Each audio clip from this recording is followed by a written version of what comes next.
আসসালামু আলাইকুম। শুরু করতে যাচ্ছি অন্তরপ্রলা। লেখনীতে ফারজানা মনি। পর্ব ২১। আরিয়ান এবার রাগী কণ্ঠে বলল, নিজের ঘরে পরপুরুষকে জায়গা দিতে অস্বস্তি হয় না? ছোট সুলতানের কথা শুনে সোনালি চট করে মাথা তুলে তাকালো। কি বলতে চাইছে এই লোক? আরিয়ান এখনো কটমট করে সোনালির দিকে তাকিয়ে আছে। পারলে বোধহয় মেয়েটাকে গিলে খেত। সোনালি আমতা আমতা করে বলল, মানে? আরিয়ান কিছু না বলে আচমকা বসা থেকে উঠে দাঁড়ালো। তারপর হাত বাড়িয়ে সোনালির মুখের উপর থেকে ঘোমটাটা সরিয়ে দিয়ে বলল, এত পর্দা করে কি লাভ? চুপি চুপি তো পরপুরুষকে চেহারা দেখিয়ে বেড়াও। ছোট সুলতানের সকল কথা যেন সোনালির মাথার উপর দিয়ে যাচ্ছে। সে তো কোনো পরপুরুষকে চেহারা দেখিয়ে বেড়ায় না। তাহলে কেন এসব কথা বলছেন উনি? আরিয়ানের পরপর কথার আঘাতে সোনালির নাজুক শরীরটা কেঁপে কেঁপে উঠছে। গলার কাছে যেন কান্নারা দলা পাকিয়ে আটকে আছে। শত চেষ্টার পরেও গলা দিয়ে কথা বের হচ্ছে না। তবে নীরবে কয়েক ফোঁটা অশ্রু চোখ দিয়ে গড়িয়ে পড়ল। সেটা দেখে আরিয়ান ওকে ধমকে বলল, এই মেয়ে এই, আমার সামনে একদম অভিনয় করার চেষ্টা করবে না। এসব গিয়ে আরিফের সামনে করো, ও আবেগে গলে যাবে। সোনালি কিছু বলতে চাইছে, কিন্তু বলতে পারছে না। ছোট সুলতান আগে পরে তাকে অনেকবার ধমক দিয়েছেন, রাগারাগি করেছেন, এমনকি একদিন একটা থাপ্পড়ও মেরেছেন। কোনোদিন তার এত কষ্ট হয়নি। এমনকি সে তো এসব নিয়ে কখনো রাগই করেনি। কিন্তু আজকে সরাসরি মানুষটা তার চরিত্রে দাগ লাগিয়ে দিচ্ছে। সে তো আরিফ ভাইকে বলেনি তার কক্ষে আসতে। আরিফ ভাই জোর করে এসেছে অনেকটা। আবার শাড়িটাও জোর করেই দিয়ে গেছে। এতে তো তার কোনো দোষ নেই। তাহলে তাকে কেন সরাসরি চরিত্রহীনা উপাধি দেওয়া হলো? ওর ভাবনার মাঝেই আরিয়ান আবারও বলল, তোমাকে আমি ভালো ভেবেছিলাম মেয়ে, কিন্তু তুমি তো। বাকিটা আর না বলে আরিয়ান ইজি চেয়ারটায় জোরে একটা ঘুষি মেরে বিড়বিড় করে বলল, আমাদেরই ভুল হয়েছে তোমার মতো মেয়েকে বাড়িতে জায়গা দেওয়া। সোনালি এক জায়গায় দাঁড়িয়ে ফুপিয়ে ফুপিয়ে কান্না করছে। তার ইচ্ছে করছে এই মুহূর্তে মাটির সাথে মিশে যেতে। এই নিষ্ঠুর পৃথিবীতে বাবা কেন তাকে একা রেখে চলে গেল? বাবার সাথে যদি সেদিন সেও মারা যেত, তাহলে অন্তত কলঙ্কের বোঝা কাঁধে চাপত না। আজ সে কলঙ্কিত হলো, তাও এমন একজনের চোখে যার প্রতি কয়েক মুহূর্তের জন্য হলেও তার ভালো লাগা কাজ করেছিল। কিন্তু আফসোস, যার নামে কলঙ্কের কালি লাগলো তাকে সে চায় না। ওকে এভাবে দাঁড়িয়ে কাঁদতে দেখে আরিয়ানের মেজাজ আরো খারাপ হলো। কিছু একটা ভেবে কর্কশ কণ্ঠে বলল, আরিফ তোমাকে কি দিয়েছিল? সোনালি চুপচাপ নিচের দিকে তাকিয়ে অশ্রু বিসর্জন দিচ্ছে। মেয়েটাকে কোনো উত্তর দিতে না দেখে আরিয়ান আবারও ধমকে বলল, বেয়াদব নারী আমার মোটেও পছন্দ না। আমি একটা প্রশ্ন করেছি তোমায়। সোনালি এবার ভাঙা ভাঙা কণ্ঠে কাপা ঠোঁট নাড়িয়ে জবাব দিল, আ আমি ওনাকে ঘরে আসতে নিষেধ করেছি। তবুও আরিফ ভাই ঘরে এসেছিল। তারপর মেয়েটা থেমে গেল, আর কিছু না বলে ফুপিয়ে কাঁদছে। সেটা দেখে আরিয়ান গম্ভীর কণ্ঠে বলল, তারপর? সোনালি কয়েক সেকেন্ড চুপ করে থেকে ভেজা কণ্ঠে বলল, একটা ব্যাগ এগিয়ে দিয়ে বলেছিল আমাকে ওনার ভালো লাগে। বিশ্বাস করুন, আমি নিতে চাইনি। কিন্তু উনি বলেছে আমি এটা না নিলে ঘর থেকে যাবে না। কেউ এসে দেখলে ওনার নামে আমার গায়ে কলঙ্ক লাগবে। আমি কেউ দেখার ভয়ে তখন ব্যাগটা নিতে বাধ্য হয়েছি। উনি যাওয়ার পর ভেবেছি পরবর্তীতে সেটা ফেরত দিয়ে দিব। বিশ্বাস করুন, আমার কোনো দোষ নেই এতে।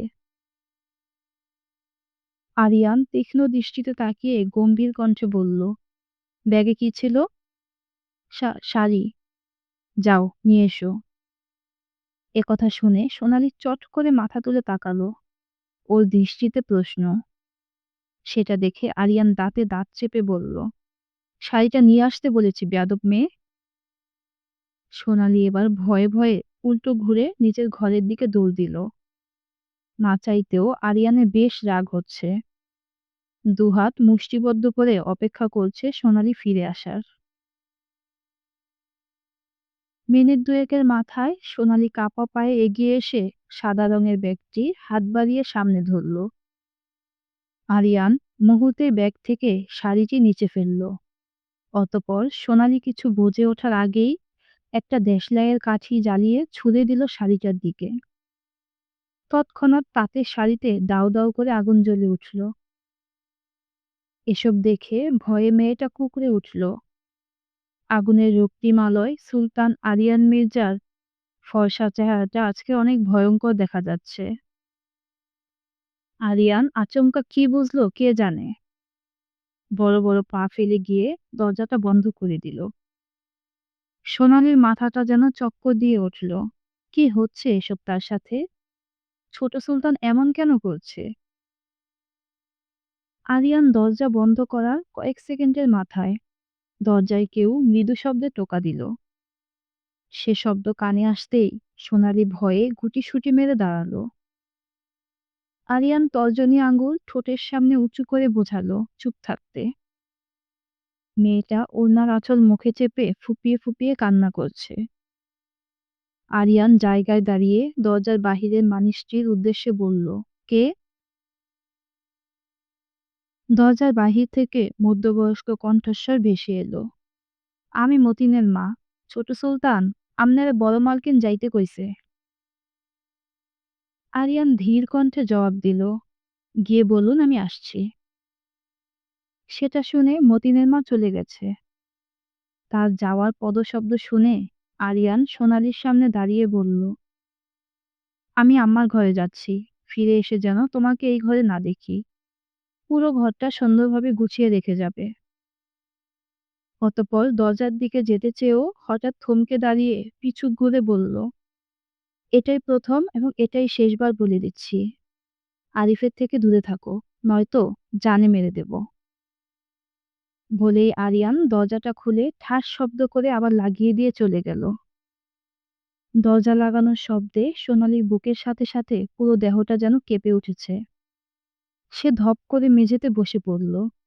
তার সামনেই আরিফের দেওয়া কলাপাতা রঙের তাঁতের শাড়িটাও জ্বলে পুড়ে ছাই হচ্ছে। সোনালি কিছুক্ষণ এক দৃষ্টিতে তাকিয়ে রইল সেই আগুনের দিকে। আর মনে মনে ভাবল, ছোট সুলতান একজন অদ্ভুত মানুষ। উনি রাগী বদমেজাজি সেটা জানতাম, কিন্তু এতটা খারাপ সেটা কখনোই ভেবে দেখিনি। মানুষটা কত সহজে কোনো কিছু না জেনেই আমাকে কলঙ্কিনী প্রমাণ করে দিয়ে চলে গেল। এত কঠিন কথাগুলো বলতে তার একটুও বুক কাঁপল না। ভাবনার মাঝেই সোনালি ফুঁপিয়ে কেঁদে উঠল। আজ বাবা মায়ের কথা বড্ড মনে পড়ছে। তারা পাশে থাকলে কি তার জীবনটা এমন হতো? কেউ এত সহজে তাকে কটাক্ষ করা কথা শুনিয়ে যেতে পারতো? হয়তো পারতো না। আর তাই তো বাবা মা পাশে নেই। সোনালি ধবঙ্গিতে বসে কিছুক্ষণ হাঁটুতে মুখ গুজে হেঁচকি তুলে কাঁদল। তারপর আচমকাই মনে হলো, ছোট সুলতান রুমে এসে ওকে দেখলে আবারও বকাঝকা করবে। তাই যত তাড়াতাড়ি সম্ভব রুমটা গুছিয়ে চলে যেতে হবে এখান থেকে। সোনালি ঝটপট উঠে দাঁড়িয়ে ঘরটাকে গোছানো শুরু করলো। কাপড় পরা গরম আঠালো ছাইগুলোকে তুলতে গিয়ে নরম মসৃণ হাতে কয়েকটা ঠোসাও পড়ল। তবুও মেয়েটা আরিয়ানের ভয়ে সবকিছু দ্রুত গোছানোর চেষ্টা করছে। এদিকে আরিয়ান নিচে এসে দেখলো আড্ডা ঘরে বাবা চাচা সবাই আছে। পাশেই আম্মারা বসে আছে। রহিমা খালা আম্মার পিকদানি ধরে দাঁড়িয়ে আছে। আরিয়ান চোখ ঘুরিয়ে তাকালো সোফার এক কোণে বসে থাকা বয়স্ক দাদুর দিকে। উনি এই গ্রামের ঘটক, কিন্তু হঠাৎ করে বাড়িতে ঘটকের কি কাজ সেটা তার অজানা। আরিয়ান এবার তাকালো আব্বার পেছনে দাঁড়িয়ে থাকা আরিফ ও আকাশের দিকে। অতঃপর ধীর পায়ে এগিয়ে গেল সামনে। আরিয়ানকে দেখে বড় কর্তা ডেকে নিজের পাশে বসালেন। আরিয়ান আব্বার পাশে গিয়ে বসতেই ঘটক গলা খাকারি দিয়ে বলল, বড় কর্তা, আমি তো ছেলে সম্পর্কে আপনাদের সবই বলেছি, এখন আপনারা কিছু বলেন।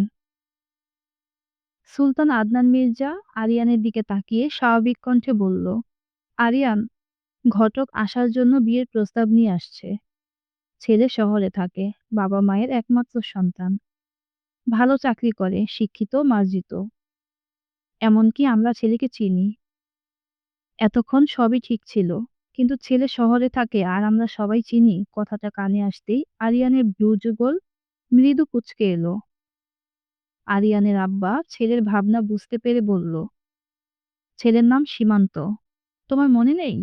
ওই যে সেদিন এসেছিল, পুলিশের এক অফিসার, সেইটার কথাই ঘটক বলতেছে। আরিয়ান ঘটকের দিকে তাকিয়ে সরাসরি বলল, হঠাৎ অফিসারের আমাদের বাড়ির মেয়েকে বিয়ের প্রস্তাব পাঠানোর কারণ? ঘটক সামনে থাকা চায়ের কাপে বিস্কুট চুবিয়ে মুখে দিয়ে হেসে বলল, আশা আম্মারে স্কুলে যাওয়ার সময় দেখছে, পুলিশ বাবুর অনেক ভালো লাগছে আম্মারে। এখন উনি আমারে পাঠাইছে বিয়ার প্রস্তাব দিয়া। যদি আপনারা রাজি থাকেন তাহলে শহর থেকে ওনার বাপ মা আইবো মাইয়া দেখতে।